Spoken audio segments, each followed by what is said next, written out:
nucleus. A. The detached midpiece and the tail of the sperm, the detached head of the sperm, the intact sperm, D. None of these. So question में हमसे ये पूछा गया है कि इनमें से कौन सा स्ट्रक्चर मेल प्रोन्यूक्लियस कहलाया जाता है. अगर हम इस क्वेश्चन को एक डायग्राम के थ्रू स्टडी करें, सो यहाँ पर आपको डायग्राम दिखाया गया है जिसमें 4 तरीके के इवेंट्स दिखाए गए हैं. सबसे पहला जो स्पर्म है वो अंदर एंटर कर चुका है ओवम के अंदर. इसके बाद क्या होता है, जो प्रोसेस ऑफ फर्टिलाइजेशन है उसमें यहाँ पर जो प्रोन्यूक्लियस स्ट्रक्चर है, प्रोन्यूक्लियस स्ट्रक्चर क्या है, ये स्पर्म का हेड रीजन होता है एंड जो टेल और मिडिल पीस है वो डीजनरेट हो जाते हैं. So degenerating tail of the sperm.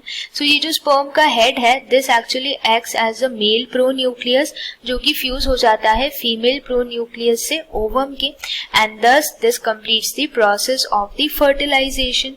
इसके बाद क्या होता है, इनके फ्यूजन्स यहाँ पर दिखाए गए हैं, ब्रेकडाउन दिखाया गया है प्रोन्यूक्लियर मेम्ब्रेन का स्पर्म एंड ओवम की and it leads to the formation of the zygote जिसमें क्लीवेज स्पिंडल दिखाया गया है जो माइटोटिक डिविजन्स के लिए रेडी है. सो अगर हम बात करें prior to the event of fertilization, जो स्पर्म का हेड होता है, the head of the sperm, it contains the nucleus. Sperm के हेड में न्यूक्लियस प्रेजेंट होता है and it separates from the middle piece and the tail. So ये जो न्यूक्लियस है this separates at the time of the fertilization from the middle piece. It separates from the middle piece and the tail reason. और जो structure तैयार होता है उसे क्या बोला जाता है यहाँ पर, मेल प्रोन्यूक्लियस. सो यहाँ पर जो स्ट्रक्चर तैयार हुआ है उसे मेल प्रोन्यूक्लियस बोला जाएगा. This male pronucleus it now fuses with the female pronucleus.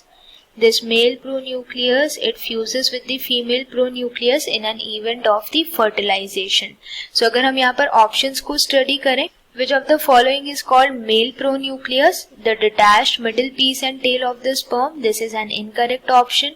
The detached head of the sperm, this is the correct option. The intact sperm does not act as a male pronucleus, so this is also the incorrect. So the correct option is the detached head of the sperm. So the correct option among the following is option B.